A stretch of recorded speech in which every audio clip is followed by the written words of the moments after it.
house around late June, early July, and she had just found out she was 4 months pregnant. And she said it was too much of a hassle for her to deal with a teenage girl who always wants to be at school and doing extracurricular activities, and she can't keep track of me. So she told my mom that it was too much, so she took me one night, like one day after school. She was just like, she took all my stuff and put it in her car, and she was like, come on, get in the car, we gotta go somewhere. I was like, okay.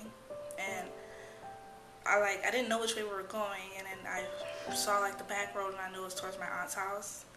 And I was like, oh, we're going to my aunt's house, maybe for dinner. And they took my stuff out the trunk, and they were like, all right, go knock on the door. And I was like, okay. So I went and knocked on the door, and when I did that, they like sped off, like just took off, no warning or anything. So I was like, okay, maybe my aunt knows I'm coming. And she opens the door. It's like 9 o'clock at night, and she's getting ready for work.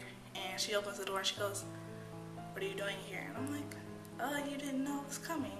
I didn't know either. So she was upset because she didn't understand what was going on, and I was just confused. I stayed quiet. I sat on the couch quiet.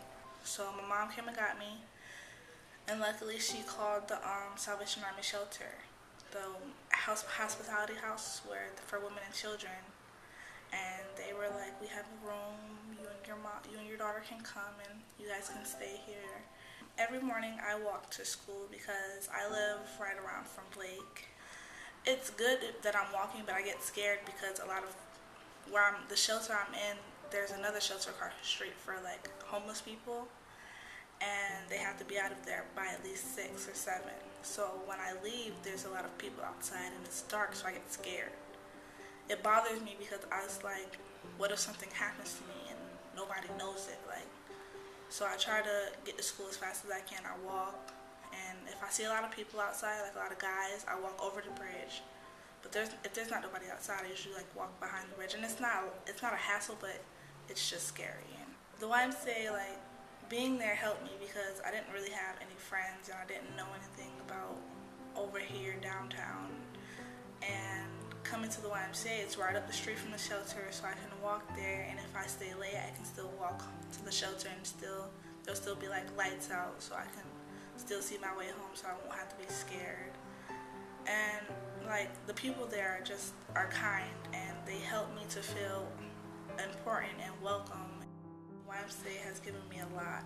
They've given me faith and hope and courage to be somebody, and a place to go when I didn't have a place to go and hang out with my friends. And I'm enthusiastic to go to school just to be somebody. I like to show my teachers, yeah, I'm smart, I can do this. Like, there's nothing you can throw at me that I can't handle, and I can't. The other day I got my progress report, and I made straight A's and B's, and I was just so happy to bring it to the people at the Y and show them, look, I made straight A's and B's, I can do this, it's easy. Like, I never thought it would be this easy before, and now I make straight A's and B's. I was never that kid.